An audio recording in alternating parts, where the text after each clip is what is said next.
I'm Fareed Zakaria, coming to you live. On today's show, the man of the moment, Volodymyr Zelensky. I will ask the Ukrainian president how his country is defending itself from the Russian invasion and what he needs from Western powers to keep up the fight. We'll discuss the end game of this tragic conflict. Is compromise possible with Putin, a man President Biden has termed a war criminal? I will ask about the personal toll that this is taking on him, his family, and his country. Let's get started on this special edition of GPS.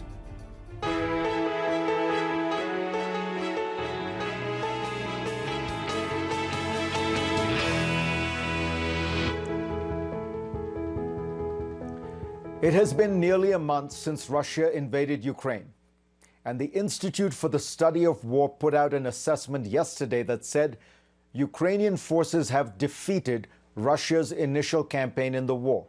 The think tank declared that the fighting is now a stalemate. Nonetheless, the Russian assault on military bases and some key cities has been brutal. In the eastern city of Mariupol, many hundreds of people are believed to be buried under a rubble of a bombed-out theater, despite the fact that children was written in huge letters outside the venue in Russian. And on Friday, Russia raised the stakes by using a hypersonic weapon to destroy a Ukrainian ammunition depot.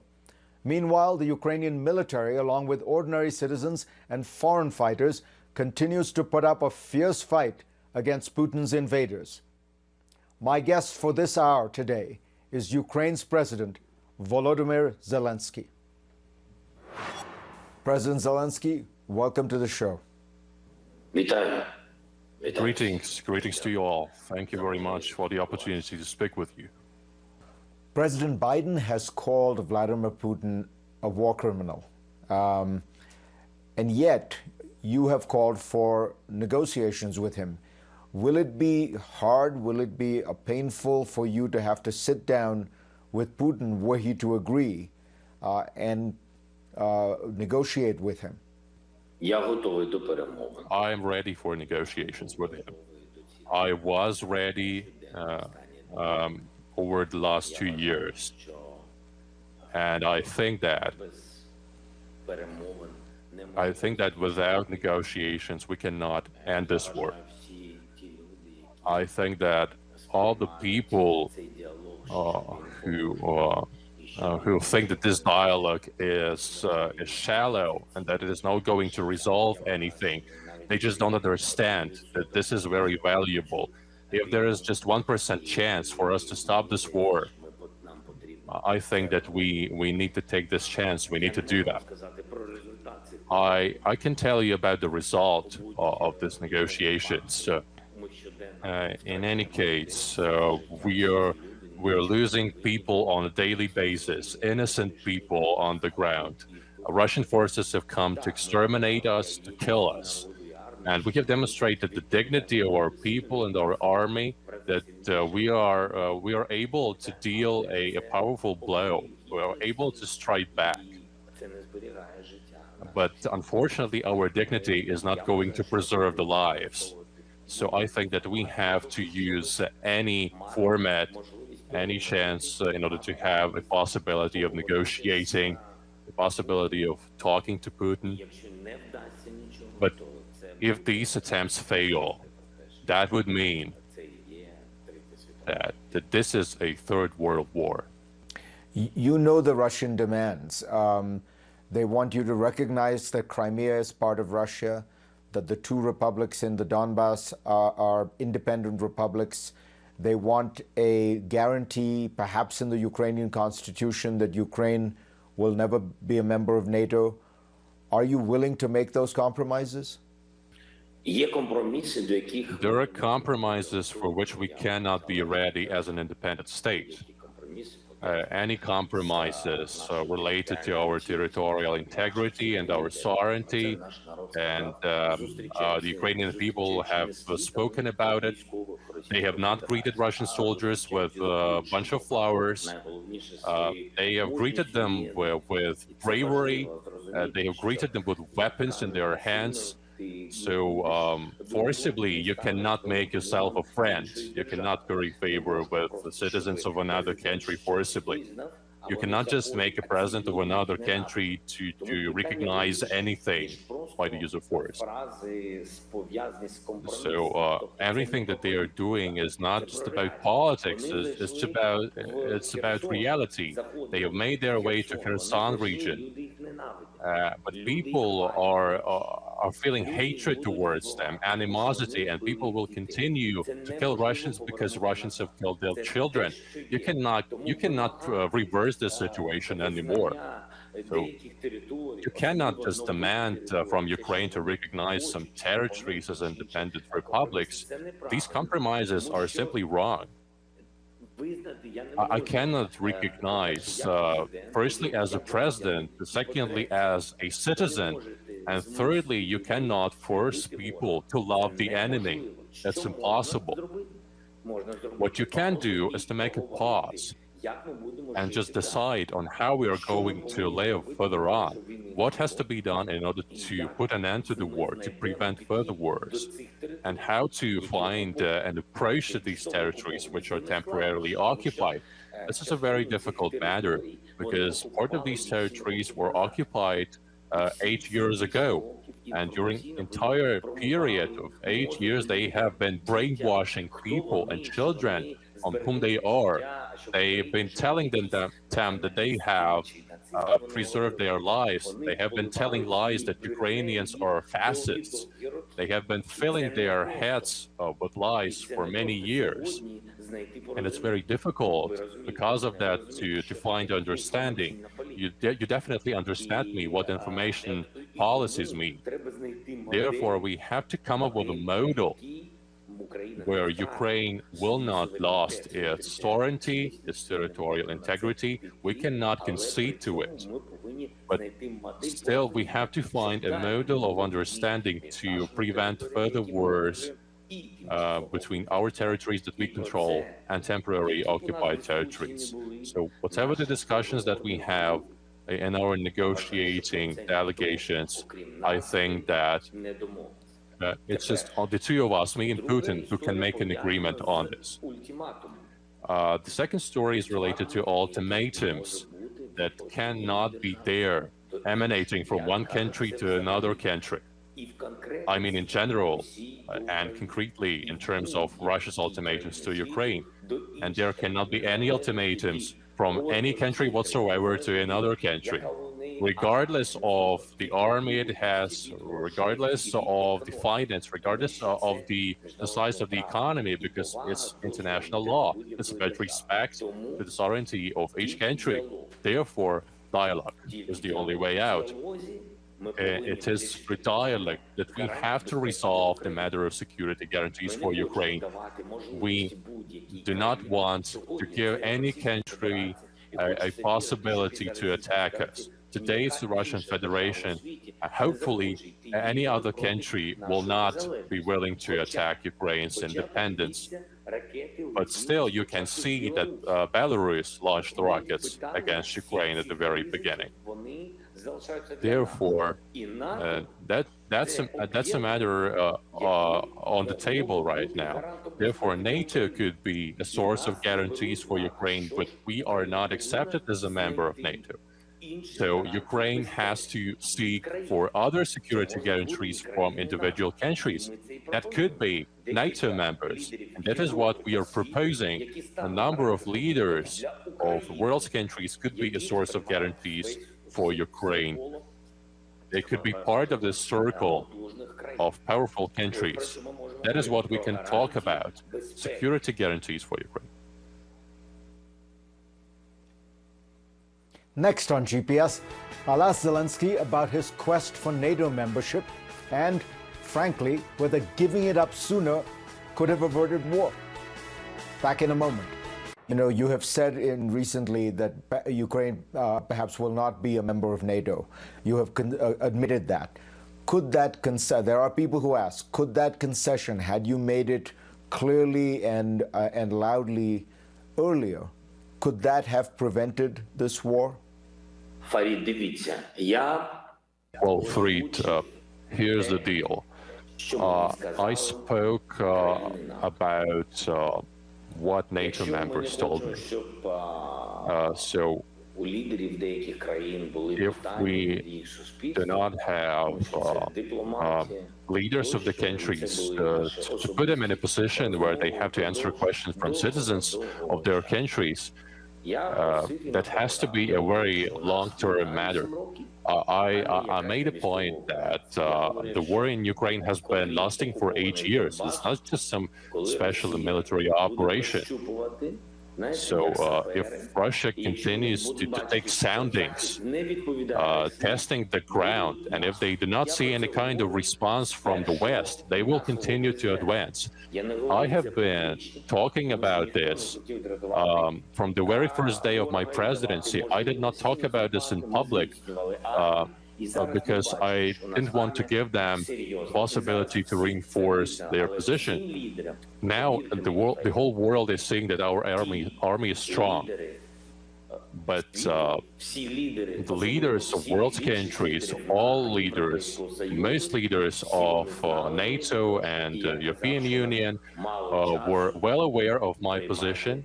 I told them that we are running out of time. You have to admit Ukraine into NATO right now. We do not have much time. You have to accept Ukraine as a member of EU. We deserve these alliances. We are just reinforcing you. We're strengthening you, and you will see it. You will see the attitude of Belarusian people who has a very favorable attitude to me. I have been telling about this from the very first day of my presidency. You have to come up with a concrete program for Ukraine. Take concrete steps. We will strengthen your position, not you will strengthen yours. And that will be a very clear and very correct message to the Russian leadership and to the Russian people that we are a unitary state and that they cannot exert any kind of military pressure on us. But everyone in the West told me that we do not have any chance of NATO and EU membership. I asked them not to drive the Ukrainian people into a corner because our people are brave, and the West should also be brave in telling directly to the Ukrainian people that, well, you're not going to be NATO EU member. They do not have a consolidated position, and I requested that personally. I requested them personally to say directly that we are going to accept you into NATO in a year or 2 or 5. Just say it directly and clearly, or just say no. And the response was very clear. You're not going to be a NATO EU member, but publicly the doors will remain open. I asked them about preemptive sanctions. I talked about Nord Stream 2. We were discussing all of it. And simultaneously, we were strengthening our army. Because with neighbors like this, like we have, this is the only way out. That's what we were doing. We did not mention explicitly of how many people are ready to go to war and how much equipment we have. And I think that was a very good position. That was the right position. We did not warn the enemy that we were going to be ferociously resisting, and that worked. And we are continue to warding off this aggression, and everyone is seeing this. So NATO cannot just tell to Ukraine that. So Ukraine cannot say that it is not going to join NATO. NATO is saying that it is not going to admit Ukraine. That is the truth. Many countries have supported Ukraine, I mean among members of the alliance, but quite a considerable share of NATO members, unfortunately, due to various reasons, have not done that. Some of them were afraid of a neighbor like Russia, and that was for a reason, because we are just witnessing Russia doing those horrendous things in Ukraine. Perhaps some of these NATO members had some business arrangements with Russia. They are not helping due to energy links and trade links to Russia. So businesses also has a role to play. I mean, big money. But actually, Ukraine is paying a much steeper price than big money. We are paying with our people. So my rhetoric is absolutely true, and I'm not mentioning explicitly what countries said that Ukraine is not going to be a NATO member. I think that this is a very righteous position. It has to remain behind the scenes, but that is true. The fact that NATO members are supporting us economically or militarily, that is true, and we are very grateful for it. Indeed, very grateful, because without this help, it would be much more difficult for us. That is true. But if we were a NATO member, a war wouldn't have started. So now I'd like to receive security guarantees for my country, for my people. If NATO members are ready to see us in the alliance, then do it immediately, because people are dying on a daily basis. But if you are not ready to preserve the lives of our people, if you just want to see us straddle two worlds, if you want to see us in this dubious position where we do not understand whether you can accept us or not, you cannot place us in this situation. You cannot force us to be in this limbo. President Putin has repeatedly referred to the Ukrainian government as neo-Nazis and says one of his reasons for invading was to denazify the country. It is all lies, of course. And for President Zelensky, it's personal. More of my exclusive interview with him. When you hear Vladimir Putin talk about the Ukrainian government as being full of neo-Nazis,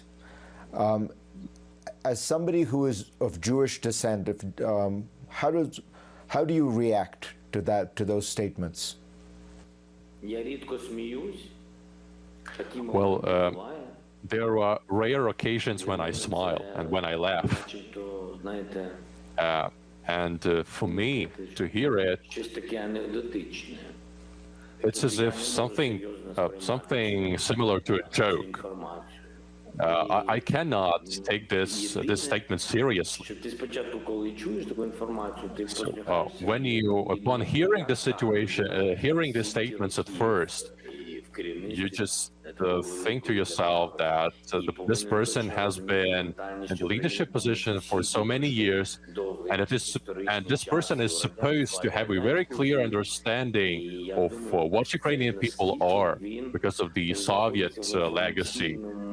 But I think that currently Putin is an information bubble. I think this is information bunker, and it is so powerful, this bunker of information, that he really thinks that Ukrainians are neo-Nazis. So this is a laughable statement for me. But then a strike of fear resurfaces. I'm not afraid of anything except for people. But the fact is that if he is serious about these statements, he might be capable of very horrendous steps, because that would mean that this is not a game for him. If he really believes in this, if it's not a game, then we will just continue fighting against it. If it's a game, but if it's not a game, if he's serious about it, if he thinks that this is his mission to conquer our territories, and if he sees signs of neo-Nazism in our country, that many questions emerge about what else he is capable of doing for the sake of his ambitions and for the sake of his mission. So this what gives rise to a feeling which is not very pleasant and which is very frightening, very hazardous, that it can be an information bubble which will continue to exert pressure, and it will pressurize Putin to further escalation. Can I ask you something about your family history? Your grandfather Simeon, who's the only survivor out of the Holocaust and World War II. Tell us a little bit about that, and what was the lesson, what are the values you drew from it when you would hear those stories in your family? Мій дідусів було 4 брати, вони Well, my grandfather and his 4 brothers were living in an ordinary village, Друга світова війна. and then the Second World War started. My grandfather was graduating from military college at that time, and all of his brothers went to war because their father said that they had to protect the country. They had to fight fascism, so they went to war, and all the brothers died. And my grandfather survived the entire war. His father and his mother were killed in a terrible fire. The Nazis set ablaze the entire village where they lived and where my grandfather was born. All the brothers perished in the front line. He was alone to be left standing. He returned home. He ended up in the city of Kryvyi Rih, where I was born. He was a captain of an infantry unit. He was awarded with a number of military orders, like a Red Cross, like a Red Star, for his heroism and his bravery. He was wounded at war, and after the war, he started working as an investigator, catching criminals, and eventually he became a colonel in independent Ukraine. So that is basically his life story. So when Russians are telling about neo-Nazis and they turn to me, I just replied that I have lost my entire family in the war because all of them were exterminated during World War II. A number of my distant relatives are still living. Some of them are in the United States, in Poland, or in Israel. That is what I know. So basically, that is all. So Nazism in our family evokes a huge amount of misunderstanding. So we do not understand what they are talking about. What kind of Nazis in the country? We fought a war with these people, Nazis.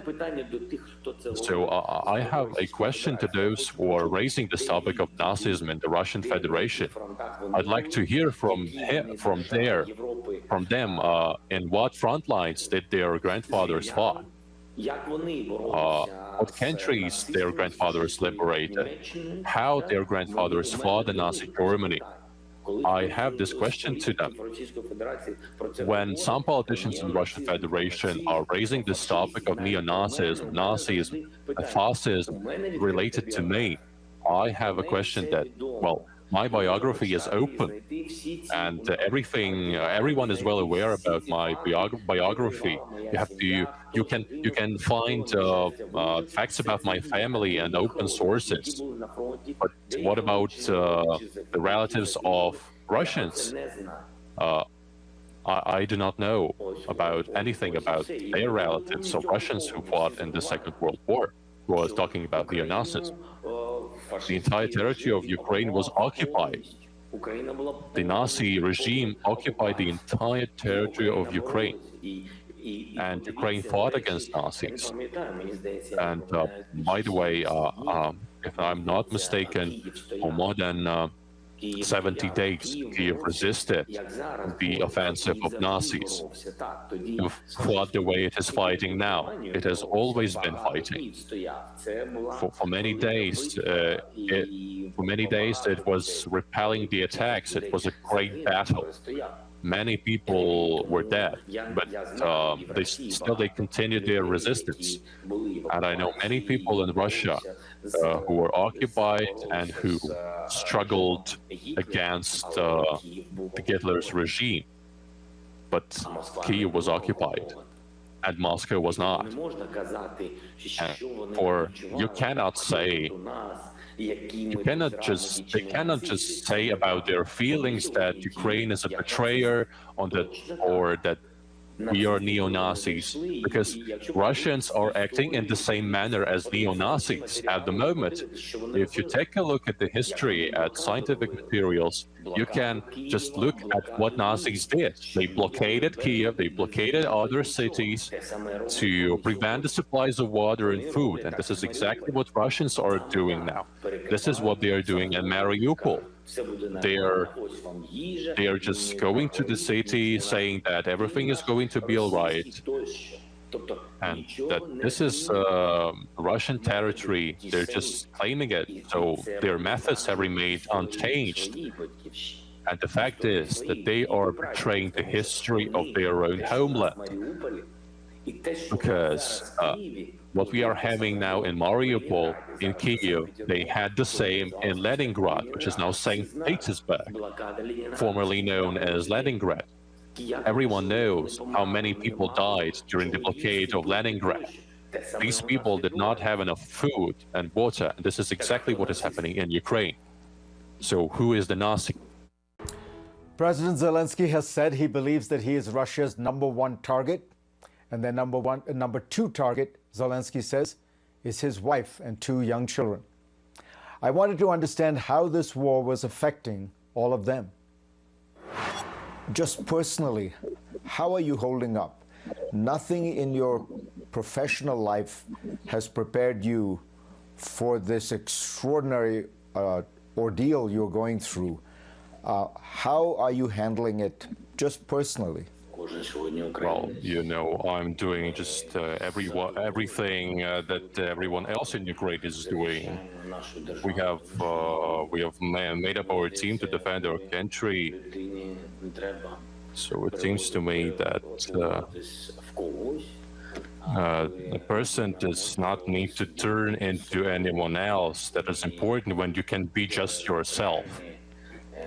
And when you have just this real feeling, when you have this real, very sincere attitude to your people, in spite of, regardless of whether you are present or not, it's of supreme importance that you like your people, your country, your neighbors, and in peaceful times where you feel the pleasure from work. And from the results that you get from your work, it seems to me that this is the most important thing. So I'm holding up quite well. As of now, my weakest point is losing people, losing children in these huge numbers, in this huge amount of casualties. I go to sleep with this information about children who were killed, and we are continue to pray in order to prevent new losses of people. But so far we haven't attained this result, so this is the most important moment. We are trying to defend our sovereignty, defend our country. For me, this is a great honor, so it's not that hard for me. You're a young man, you have a young family, and I keep wondering, how do you explain to your children what is going on? My children know for sure what is happening, and I don't know whether it's good or bad. I have not explained anything to my children. They have said to me that war is raging in Ukraine, and at our home we have the same freedom of speech as we have in our country, and they know what we are fighting for. They understand all of that. The first 2 days, we did not talk about it at all in my family, and they did not ask questions. They were thinking about it themselves, of what is happening. They are proud of Ukraine, very proud. And they entertain a sincere hope in our victory. children believe in victory, but they do not believe in it in terms of a score in some sort of a game, like in football. Like we have killed 10 people from Russia, and they have killed 5 people from Ukraine. They simply believe that the good shall prevail. It may seem banal, but this is it. And in order to prevail, the good people have to sacrifice themselves. Fortunately, we do not have to explain anything to our children. Fortunately, they have access to any kinds of videos and news, and I see to it that their access to these videos is open. They have access to it. I think that my children should not be prohibited from seeing any kinds of videos of what Russia has made. My son has to be aware of it, because while my son is alive, that means that some Ukrainian army member is giving up his own life for this. I'm going to play you a video that President Zelensky wanted to release right here on GPS. A warning to viewers, the video contains graphic content. Here it is, produced by the Ukrainian government and narrated by Zelensky himself.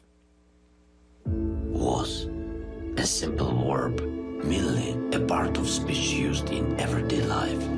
But it's not that simple for us, because now the everyday Ukrainians simply cannot say was without bursting into tears. This was my home. This was my friend. This was my dog. This was my car. This was my job. And this was my father. And this was my daughter. The millions and millions of fresh wounds are bleeding with that wounds. Russia has drowned Ukraine in tears and blood and children corpses. But there is one thing Russia doesn't get. Was is the word that describes its life. And we Ukrainians already know what will come next. We will win. And there will be new houses, there will be new cities, there will be new dreams, there will be a new story, there will be, there's no doubt. And those we've lost will be remembered. And we will sing again, and we will celebrate anew. Yes, Ukraine was beautiful, but now it will become great, great Ukraine. You made this video, and what is the message that you really want to convey to the West, to the world with it? Because it's a very optimistic video, but we are still living in a very tragic, difficult time, and that you in particular are living in a very difficult moment. This is the video. Why it is so optimistic is that we have a very profound faith in ourselves, and a very profound faith in the West, profound faith in people. I've seen people in squares who are taking to the streets. These people in Western countries have different positions from those held by their leaders. And I implore Western leaders to match the aspirations of their people. I've seen people in various continents throughout the United States and Europe, and there is tremendous support from them coming to Ukraine. We can see that our values are alike. Our languages are different, but they do not matter.